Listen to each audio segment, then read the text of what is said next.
Assalamualaikum warahmatullahi wabarakatuh. Hi everyone, welcome to With Safi channel. How are you today? Hope you are doing great. Apa fungsi gerund selain sebagai subjek dan juga sebagai objek? Let's discuss about it.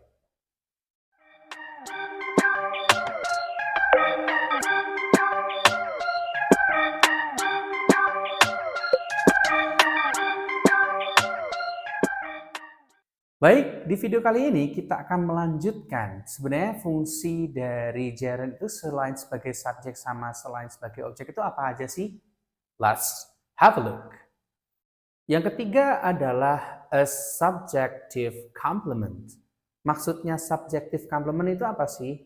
Maksudnya adalah pelengkap yang mana pelengkap itu melengkapi atau menjelaskan subjeknya.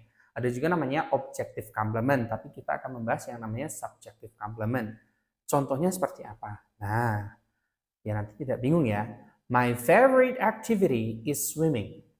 My favorite activity is swimming. Kegiatan atau aktivitas favorit saya adalah berenang. Subjeknya mana sih? Subjeknya adalah my favorite activity. Ini berperan sebagai subjeknya. Kemudian, kata kerjanya mana? Kata kerjanya adalah is. Loh, bukannya swimming ini juga kata kerja. Bentuknya saja yang kata kerja, namun fungsinya adalah sebagai pelengkap. Kok bisa pelengkap? Ini tidak bisa diartikan sedang, kan tidak cocok ketika kita artikan kegiatan favorit saya adalah sedang berenang, kan tidak bisa seperti itu. Oke, maka caranya adalah atau penjelasannya adalah ini berfungsi sebagai complement. Complement itu apa? Complement itu pelengkap. Pelengkap itu jenisnya bisa ada 3 ya. Bisa berupa adjektif, bisa berupa noun, bisa juga berupa adverb atau kata keterangan. Nah, yang swimming ini apa sih? Oh, yang swimming adalah my favorite activity. Artinya adalah swimming ini menjelaskan my favorite activity. Karena my favorite activity itu berperan sebagai subjek, maka kita sebut dengan subjective complement. Masih belum puas? Kita lihat contohnya selanjutnya. What makes him happy was traveling. Nah, jadi artinya di sini was itu bisa juga digunakan untuk gerund juga, bisa juga ya, tidak harus selalu berkaitan dengan simple present, is MR saja atau verb 1 saja. Ternyata bisa juga pakai was ya. As long as you can understand the sentence, that's totally fine ya. Boleh saja. What made him happy was traveling. Apa yang dulu membuat dia bahagia adalah jalan-jalan. Maka traveling ini apa? Yang membuat dia bahagia adalah jalan-jalan. Oh, berarti traveling ini dia menjelaskan subjeknya, yang mana subjeknya berupa what made him happy. Seperti itu.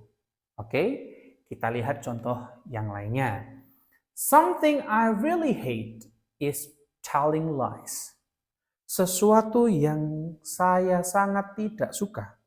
Nah, sesuatu yang sangat saya tidak suka itu ini kita sebutnya dengan subjek. Kemudian is ini berfungsi sebagai verb. Kemudian telling lies laki-laki ini bentuknya ing tapi tidak bermakna sedang, berarti namanya gerund. Nah, telling lies ini apa sih maksudnya? Atau something I really hate. Ini adalah subjeknya. Yang tidak disuka itu apa sih? Oh, yang tidak disuka adalah telling lies. Berarti telling lies ini menjelaskan atau melengkapi subjeknya. Itulah yang kita sebut sebagai subjective complement. Okay. Now, we go to the next function. Fungsi yang selanjutnya. Making a prohibition with no. Membuat suatu larangan dengan kata no titik-titik. Sebenarnya banyak sekali cara kita menggunakan atau membuat prohibition, ya.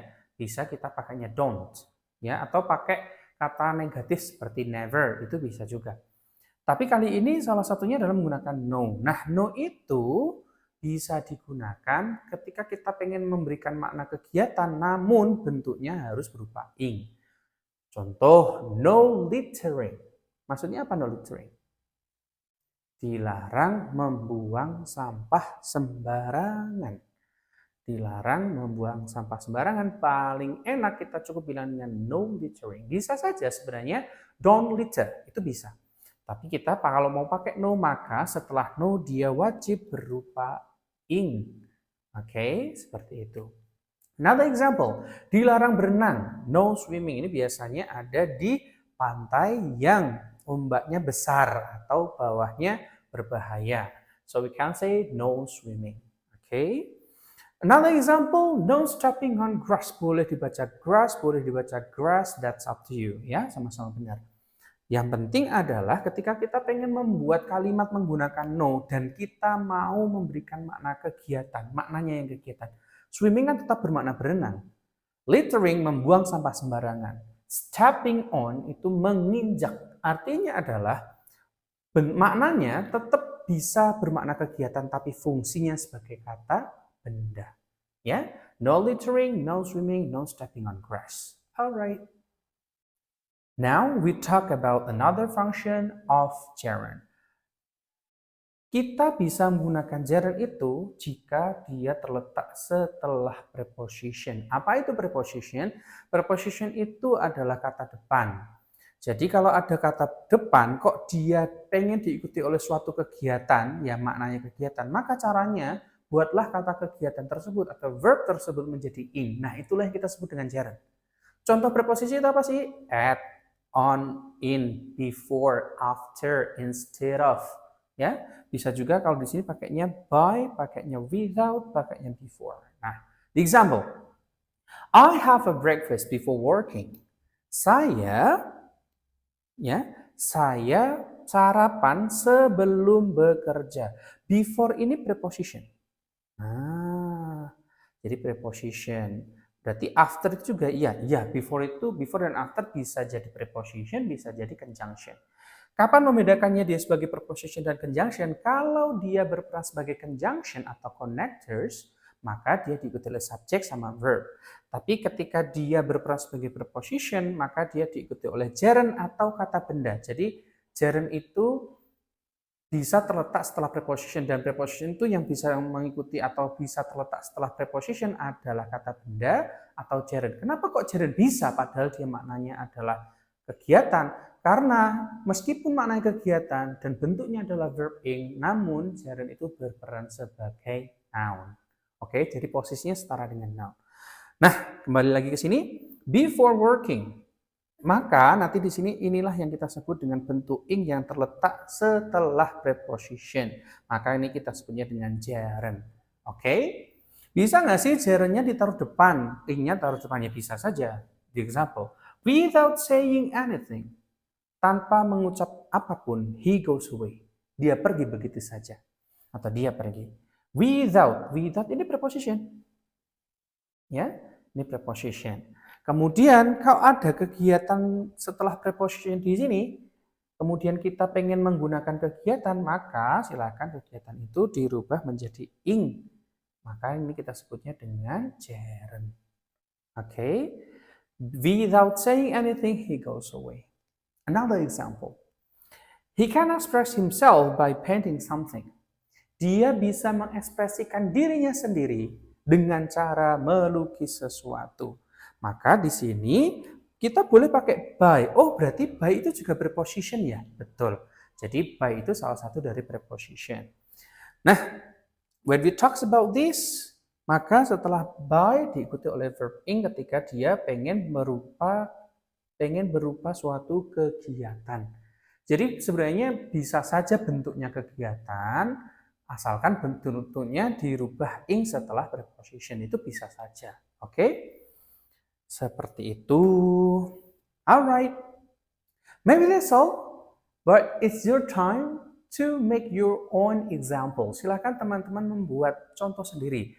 Coba bisa nggak sih kalian buat kalimat yang menggunakan subjective complement berupa ing. Oke? Berupa gerund. Kemudian buat juga satu kalimat tentang larangan yang menggunakan no diikuti oleh gerund. Oke? Dan yang terakhir, silakan membuat gerund after preposition. Oke?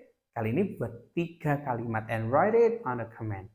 That's all for today's video. Thank you for watching. Don't forget to like, comment, share, and subscribe.